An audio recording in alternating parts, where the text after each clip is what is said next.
நண்பர்கள் அனைவருக்கும் வணக்கம். நான் தான் கிரிப்சன் பேசுறேன்.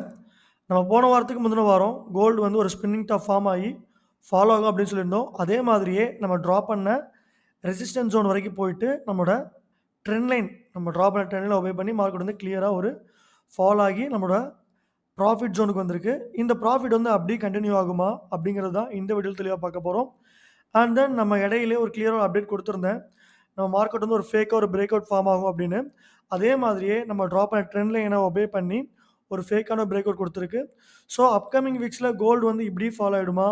இல்ல கொஞ்சம் புல்லிஷ் ஆயிட்டு ஃபாலோ ஆகுமா? அப்படிங்கிறது எல்லாத்தையும் தெளிவா இந்த வீடியோல பார்த்துடலாம். அண்ட் தென் நம்மளோட டெலகிராம் விஐபி சேனல்ல கோல்டு வந்து ஃபாலோ ஆகும்னு சொல்லியிருக்கேன். அது என்னென்ன ரீசன்ஸ்னால ஃபாலோ ஆகும் அப்படிங்கிற அப்டேட்ஸும் கண்டிப்பா அடுத்து வந்து நம்மளோட விஐபி சேனல்ல ஒரு 10 டூ 15 நிமிஷத்துல குடுத்துருவேன். ஸோ விஐபி சேனல் ஜாயின் பண்ணீங்க அப்படின்னா, ஃபாரெக்ஸ்ல எப்படி பாசிட்டிவா ஏர்ன் பண்ணணும்? அண்ட் தென் எப்படி ட்ரேட் பண்ணணும் அப்படிங்கிற எல்லா அப்டேட்ஸும் உங்களுக்கு தெளிவா கிடைக்கும்.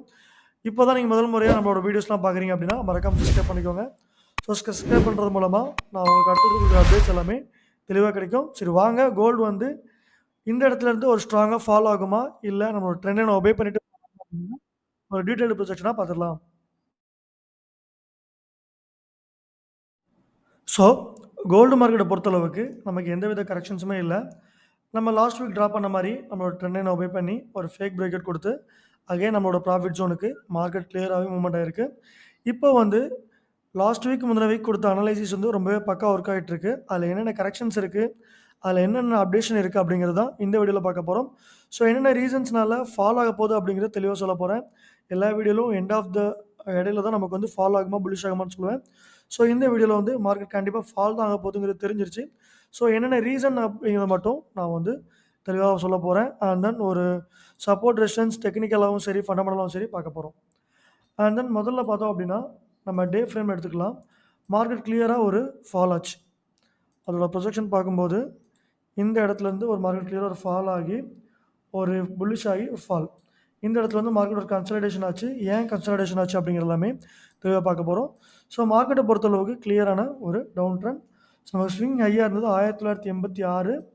அந்த கனெக்டிங்கோட பார்த்தோம் அப்படின்னா 1929 டச் பண்ணி மார்க்கெட் வந்து கிளியரா வந்து ஒரு ஃபால் ஆகி போயிட்டே இருக்கு. ஸோ இப்போ கிளியரா தெரிஞ்சிருக்கும். ஒரு மார்க்கெட் வந்து கிளியரா ஒரு டவுன் ட்ரெண்ட்ல இருக்கு. அதோட ஸ்விங் ஹைய பார்த்தோம் அப்படின்னா 1985 அண்ட் தென் ஸ்விங் லோவ பார்த்தோம் அப்படின்னா 1884. ஸோ இப்போ எனக்கு தெரிஞ்சு மார்க்கெட் மேல போச்சு அப்படின்னா 1940ல பிரேக் பண்ணி மேல போகணும். அப்படி இல்ல அப்படின்னா நம்மளோட வீக்லி டார்கெட்டான 1869 வரைக்கும் போறதுக்கு ரொம்பவே வாய்ப்புகள் இருக்கு.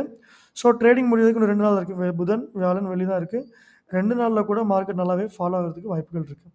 ஸோ நம்மள பொறுத்தளவுக்கு நம்மளோட முதல் சப்போர்ட் ஜோன் பார்த்தோம் அப்படின்னா, நமக்கு ப்ரீவியஸா குடுத்திருந்தோம். ஒரு 1900 அப்படிங்கிறது நம்மளோட மெயின் சப்போர்ட் ஜோனா இருந்துச்சு. ஸோ வந்து எல்லா சப்போர்ட் ஜோனும் ட்ராப் பண்ணிட்டா தான் நமக்கு அடுத்து எந்தெந்த லெவல்ஸ்க்கு போகும் அப்படிங்கிறது தெரியும். ஸோ 1910லேருந்து 1915 வரைக்கும் நமக்கு வந்து ஒரு மெயினான சப்போர்ட் ஜோனு. ஸோ அத கிளியரா நம்ம ட்ரா பண்ணிக்கலாம்.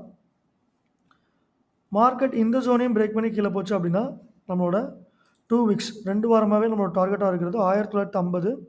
ஸோ அந்த ஜோனுக்கு போறதுக்கு கொஞ்சம் இல்ல, ரொம்பவே பாசிபிலிட்டிஸ் இருக்கு. ஸோ நம்ம அதையும் இதுல மென்ஷன் பண்ணிக்கலாம். நம்ம எதுக்கு சப்போர்ட் அண்ட் ரெசிஸ்டன்ஸ் ட்ரா பண்றோம் அப்படின்னா, ஸோ அந்த இடத்துல ஒரு ரீபவுண்ட், ரீட்ரேஸ்மென்ட் எல்லாமே நடக்கும். 1885. ஸோ ஈவன் லோவரா போறதுக்கு கூட ரொம்ப வாய்ப்புகள் இருக்கு.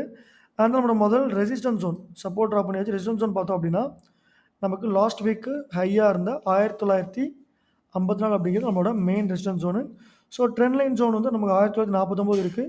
மார்க்கெட் இந்த ஜோனுக்கு வந்துட்டு, அதாவது மார்க்கெட் இந்த ஏரியாவுக்கு வந்துச்சு அப்படின்னா, கண்டிப்பா ஒரு விக் மாரி விட்டுட்டு தான் ஃபால் ஆகும்.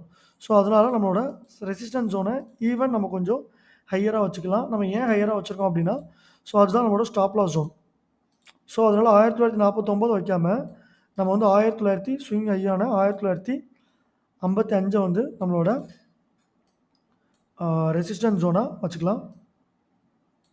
ஸோ இப்போ வந்து மேல போனா நமக்கு 1948 போகணும். கீழ போனா 1886 பிரேக் பண்ணணும். ஸோ என்ன பொறுத்தளவுக்கு மார்க்கெட் என்ன பிஹேவ் பண்ண போகுது அப்படின்னா, ட்ரெண்ட் லைன்ல ஒரு சின்ன கரெக்ஷன். ஒரு ஸ்விங் ஹை எடுத்திருக்கோம். நம்ம ட்ரெண்ட் லைன் இப்படி கூட ட்ரா பண்ணிக்கலாம். பாடி கனெக்ட் பண்ணி ட்ரா பண்ணிக்கலாம். ஸோ இப்படி ட்ரா பண்றது மூலமா நமக்கு இன்னும் கொஞ்சம் ஈவன் கன்ஃபர்மேஷன் கிடைக்கும். என்ன பொறுத்தளவுக்கு மார்க்கெட் இந்த இடத்துலருந்து ஒரு கிளியரா ஒரு ஃபால் ஆக போகுது. அதோட ஸ்டாப் லாஸ் ஜோன் என்ன, டார்கெட் பிரைஸ் என்ன அப்படிங்கிறதையும் தெளிவாகவே பார்க்க போகிறோம். ஒரு ஷார்ட் ப்ரொஜெக்ஷன் போக போகிறோம். மார்க்கெட் இந்த இடத்துலேருந்தே ஃபாலோ ஆகிறதுக்கு ரொம்பவே வாய்ப்புகள் இருக்குது. நமக்கு இமீடியட்டாக இருக்கிற சப்போர்ட் வந்து 1934. மார்க்கெட் கொஞ்சம் வேணால் மேலே போய் 1930 இருந்து 33 வரைக்கும் போயிட்டு கண்டிப்பாக ஃபால் தான் ஆகும். அதில் எந்த வித மாற்றமும் இல்லை. முதல் டார்கெட் பார்த்தோம் அப்படின்னா 1912. அண்ட் தென் நம்மளோட ரெண்டாவது டார்கெட் பார்த்தோம் அப்படின்னா 1887. ஈவன் லோவாக போகிறதுக்கு ரொம்பவே வாய்ப்புகள் இருக்குது. And then stop loss one பார்த்தோம் அப்படின்னா நம்ம 1948 தான் வைக்கணும். கொஞ்சம் கொஞ்சம் விட்டுரும் அப்படிங்கிறதுனால நம்ம 1952 வரைக்கும் வச்சுக்கிறோம். ஸோ ஸ்விங் ஹை தான் நம்மளோட ஸ்டாப் லாஸ் ப்ரைஸாக எடுத்துக்கணும். ஸோ இப்போ ரேஷியோ பார்த்தோம் அப்படின்னா நமக்கு நீங்கள் ஒரு 0.01 பொசிஷனாக ட்ரேட் எடுத்தீங்க அப்படின்னா நீங்கள் ஸ்டாப் லாஸும் ஒரு $20. அதே ப்ராஃபிட் பார்த்தோம் அப்படின்னா நமக்கு ஆல்மோஸ்ட் ஒரு 30, ஒரு 60, ஒரு $80 இருக்கும். ரேஷியோ பார்த்தோம் அப்படின்னா 1:4. லாஸ் ஆனால் $20, ப்ராஃபிட் ஆனால் $80 அப்படிங்கிற ரேஷியோ நம்ம வச்சுருக்கிறோம். ஸோ வந்து இது வந்து ஸ்விங் ட்ரேடு. ஸோ வந்து பாசிபிளாக நீங்கள் வந்து ஒரு ஸ்டேபிளான ஃபண்ட்ஸ் வச்சுருந்தா மட்டும் நீங்கள் வந்து ட்ரேட் பண்ணிக்கோங்க. அண்ட் தென் நம்மளோட ஸ்டாப் லாஸ் ப்ரைஸ் என்ன அப்படிங்கிறத தெளிவாக மென்ஷன் பண்ணுறேன். ஸ்டாப் லாஸ் வந்து 1952. இது வந்து நம்மளோட வீக்லி ஸ்விங் ஹை. ஸோ இது வந்து மென்ஷன் பண்ணிக்கலாம். அண்ட் தென் நம்மளோட டார்கெட் ப்ரைஸ் ஒன்று பார்த்தோம் அப்படின்னா நமக்கு லோவாக இருக்கிற 1912. அதையும் நம்ம கிளியராக மென்ஷன் பண்ணிக்கணும். TP1 வந்து 1912 இருந்து 15 வரை கூட போகிறது வாய்ப்புகள் இருக்குது. ஸோ எல்லாமே ஒரு 5 பாயிண்ட் அப்படிங்கிறது வந்து நம்மளோட கன்ஜஸ்டட் பாயிண்ட். அந்த பாயிண்ட் தான் போயிட்டு வரும் அப்படிலாம் கிடையாது. ஒரு 2 பாயிண்ட் மேலேயும் கீழேயும் கூட போகிறதுக்கு ரொம்ப வாய்ப்புகள் இருக்குது. அந்த TP1 பார்த்தோம் அப்படின்னா TP2 பார்த்தோன்னா 1890 வரைக்கும் போகிறதுக்கு வாய்ப்புகள் இருக்குது. ஸோ ஈவன் போகிறதுக்கு பாசிபிலிட்டிஸ் இருக்குது. அடுத்து வந்து மார்க்கெட் இந்த ஜோனுக்கு வந்தால் தான் இன்னும் ஃபாலோ ஆகுமா அப்படிங்கிறது தெரியும். என்னை பொறுத்தளவுக்கு ப்ரொஜெக்ஷன் என்ன அப்படின்னா இந்த இடத்துல இருந்து, அதாவது ஒரு பாத்வே போட்டு பார்க்கும்போது மார்க்கெட் இங்கேருந்து ஒரு ஃபால் ஆகி 1912 வந்து கொஞ்சம் மேலே புலிஷ் ஆகி ஒரு ஃபால் ஆகும். 1900 ஃபால் ஆகிட்டு இங்கேருந்து ஒரு சப்போர்ட்டை ரீபவுண்ட் பண்ணி அப்படி ஒரு டீப்பாக ஒரு ஃபால் ஆக போகுது. ஸோ இதுதான் என்னை பொறுத்தளவுக்கு கோல்டோட மூவ்மெண்ட் இப்படி தான் இருக்கும். அண்ட் தென் இதோட மூவ்மெண்ட் பார்த்தாச்சு. என்னென்ன ரீசன்ஸ் அப்படிங்கிறத தெளிவாக பார்க்க போகிறோம். மார்க்கெட் வந்து கிளியராக பாருங்கள், ஒரு ஸ்பின்னிங் டாப் வந்து ஃபார்ம் ஆகிருக்கு. ஸ்பின்னிங் டாப் ஃபார்ம் ஆனதுமே நம்ம பக்கத்தில் ஒரு பியரிஷ் ஸ்பின்னிங் டாப் ஃபார்ம் ஆகிருக்கு. ஸோ அதை கிளியராக மென்ஷன் பண்ணி காமிக்கிறேன். இந்த இடத்துல நமக்கு வந்து ஒரு ஸ்ட்ராங்கான ஒரு பியரிஷ் என்கல்ஃபிங் ஃபார்ம் ஆகிருக்கு. ஸோ அதையுமே நம்ம வந்து கண்டிப்பாக மென்ஷன் பண்ணி காமிக்கணும்.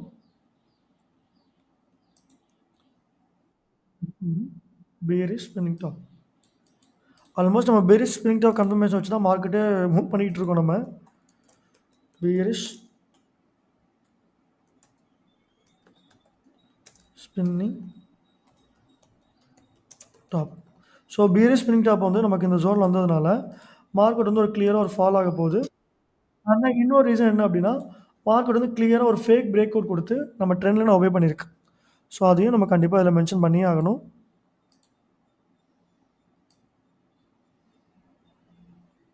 obey support and obey trend line, obey trend line and ஃபேக்காக பிரேக் அவுட் கொடுத்து நிறைய பேர் ஸ்டாப் லாஸும் என் பண்ணியிருக்கிறோம் பிரேக் அவுட். ஸோ இதுதான் வந்து மார்க்கெட் வந்து ஃபாலோ ஆகிறதுக்கான ரீசன். ஸோ இந்த இடத்துல ஒரு சப்போர்ட் ஒபே பண்ணி மார்க்கெட் வந்து கிளியராக ஃபாலோ ஆகிட்டுருக்கு.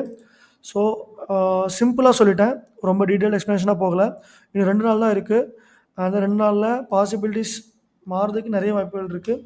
அது போக ஃபாரெக்ஸ் ஃபேக்ட்ரி எடுத்திங்க அப்படின்னா நமக்கு வந்து பிஓசி நியூஸஸும் இருக்குது, ஐஎஸ்எம் நியூஸஸும் இருக்குது. அதனால் 2 நாளில் இவ்வளோ மூவ்மெண்ட் போகுமா அப்படிங்கிற டவுட் வேண்டாம்.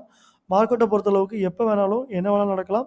ஸோ ப்ராப்பரான ஸ்டாப் லாஸ் யூஸ் பண்ணுங்கள், டார்கெட் ப்ரைஸ் யூஸ் பண்ணுங்கள். அப்போ தான் நம்ம வந்து ஃபாரெக்ஸில் பேஜ் பண்ண முடியும். ஸோ இந்த மாதிரி அடுத்த ஒரு வீடியோவில் உங்களை சந்திக்கும் வரை உங்களிடம் விடைபெறுவது உங்கள் கிரிப்சன்.